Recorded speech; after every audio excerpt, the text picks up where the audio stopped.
कौन कहता है आसमान में छेद नहीं होता, जरा पत्थर तो तबीयत से उछालो यारो। ऐसा ही कारनामा सवाई माधोपुर जिले के एक छोटे से एंडा गांव की बेटी नरेसी मीणा ने कर दिखाया है।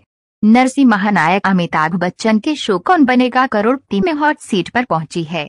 नरसी ब्रेन ट्यूमर से पीड़ित है। ब्रेन ट्यूमर से पीड़ित होने के बावजूद नरसी मीणा ने कौन बनेगा करोड़पति में 50 लाख रुपए जीतकर जिले का नाम रोशन किया है। नरेशी ने बताया कि उन्होंने अपने गांव की सरकारी स्कूल से 9वीं तक की पढ़ाई पूरी की। इसके बाद कक्षा 10 उन्होंने श्यामपुरा स्कूल से पास की। 11वीं और 12वीं सवाई माधोपुर की सुरभि पब्लिक स्कूल से उत्तीर्ण की। साल 2015 में उन्होंने बीए में एडमिशन लिया और साल 2017 में इतिहास, राजनीतिक विज्ञान और हिंदी से अपनी ग्रेजुएशन पूरी की। इसके बाद उन्होंने राजनीतिक विज्ञान से पोस्ट ग्रेजुएशन किया। इस दौरान नरसी के जीवन में एक बेहद टर्निंग पॉइंट आया। वह इस दौरान एसआई का एग्जाम पास कर चुकी थी। एसआई के एग्जाम के दौरान उनका मेडिकल होना था। मेडिकल के दौरान उन्हें पता चला कि उसे ब्रेन ट्यूमर है, जिसके चलते वह सदमे में डूब गई। ये बीमारी उनके ही क्यों हुई, वह ये सोचकर खूब रोती थी। लेकिन उनकी मां छोटी देवी, पिता राजमल और दोनों भाई शिवराम व लक्ष्मीकांत ने उन्हें संबल दिया और संभाला। उनके माँ बाप ने उनका इलाज करवाया। इस दौरान मां ने नरेसी के इलाज के लिए अपने गहने तक भेज दिए। माँ बाप और भाइयों के मोटिवेशन से नरसी ने अपनी पढ़ाई को जारी रखा और प्रतियोगी परीक्षाओं की तैयारी करने लगी। इसी दौरान गंगापुर सिटी का योगेश ने कौन बनेगा करोड़पति में 25 लाख रुपए जीते, जिनकी खबर नरसी ने पढ़ी और इसके बाद नरसी के बीसी का सीरियल अपने ताऊजी के घर जाकर देखने लगी। उनका इंटरेस्ट जनरल नॉलेज में काफी बढ़ गया। वह विभिन्न साइटों से और समाचार पत्रों के माध्यम से अपना जनरल नॉलेज बढ़ाने लगी। साल 2020 में वह महिला अधिकारिता विभाग में सुपरवाइजर के पद पर नियुक्त हुई। इसी के साथ ही उन्होंने अपनी पढ़ाई को आगे जारी रखा। इस दौरान वह आरएएस के एग्जाम में पास हुई, लेकिन आरएएस और कौन बनेगा करोड़पति की डेट आसपास थी, जिसके चलते नरसी ने आरएएस का एग्जाम छोड़ दिया और कौन बनेगा करोड़पति की हॉट सीट पर जा पहुंची, जहां महानायक अमिताभ बच्चन से उनका सामना हुआ। नरसी बताती है कि ये उनके जीवन का सबसे यादगार लम्हा था। यहाँ बड़े कठिन सवालों का जवाब देते हुए नरसी ने 50 लाख रुपए जीते। 50 लाख रुपए जीतने के बाद अब नरसी का जीवन पूरी तरह से बदल चुका था।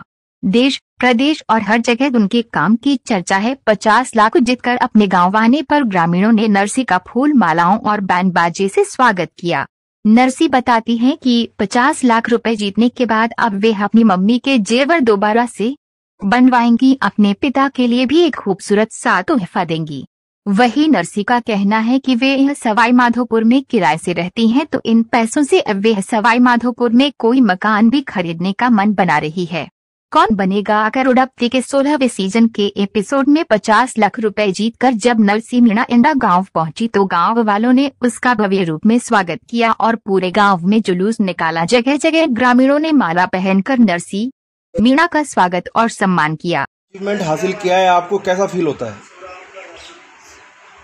सर, मुझे जो इसने केबीसी में यहाँ से गई है वो, तो उसका मुझे बहुत एहसास गर्व हो रहा है कि जो अपनी बेटी है इसने इस गांव में भी का नाम भी रोशन किया है, ज़िले का नाम भी रोशन किया है। और सभी जो बच्ची है वो आगे पढ़ने वाली, उन्हें भी ये शिक्षा देती है कि आप भी पढ़ती रहे और मेरी तरह आगे बढ़ती रहे। अमिताभ बच्चन जी ने आपसे केबीसी में जब आपने बोला चील गाड़ी तो उन्होंने नोट कर लिया, वो पूरा किस्सा बताएंगे? हाँ जी बताइए, कैसे क्या रहा था? ऐसे बोला कि आप यहाँ किससे आए थे? फिर मैंने बोला कि सर मैं यहाँ चील गाड़ी से आया था। तो फिर उन्होंने कहा कि चील गाड़ी क्या है? तो सर हमारे गांव के ऊपर, हम गांव में रहते हैं, बच्चे भी थे, अब भी बुजुर्ग अब बड़े हो गए, तो हम आज भी उसे चील गाड़ी कहते हैं। जो ऊपर होकर निकलती है वो, तो उसे हम चील गाड़ी की कहते हैं। चील गाड़ी आई है, चील गाड़ी आई है, तो उसे हम चील। मैंने ये नहीं सोचा था कभी कि मैं चील गाड़ी के हाथ भी लगा सकता हूँ कि नज़दीक जाके। तो मैं उसमें बैठ गया तो मुझे उसे बहुत वो मान लिया। मेरी बेटी ने मुझे चंद्रमा पे बिठाया, क्यों मैं कभी मन में ही नहीं सोचा था कि ऐसा कि मैं कभी चील गाड़ी में बैठ के जाऊँगा। और उसने इस चील गाड़ी शब्द को एक क्वेश्चन बना लिया वहाँ अच्छा, अमिताभ बच्चन जी ने, डायरी में नोट कर लिया। डायरी में नोट कर लिया। ऐसे बोल दिया कि चिल गाड़ी शब्द राजस्थान में बोलते होगे, नहीं वहाँ तो नहीं बोलते। अच्छा, फिर उसने कहा कि ये एरोप्लेन कह दो, हवाई जहाज कह दो, फ्लाइट कह दो, ये शब्द है इसके।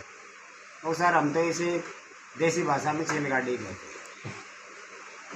बधाई कि आपने केबीसी में जिले का नाम रोशन किया, आपने और बेटियों को मोटिवेट किया है, वो आगे बढ़ेंगी। इसको आप पूरी जर्नी को किस तरह से देखते हैं? सर तो मतलब अच्छी तरीके से देखती हूँ।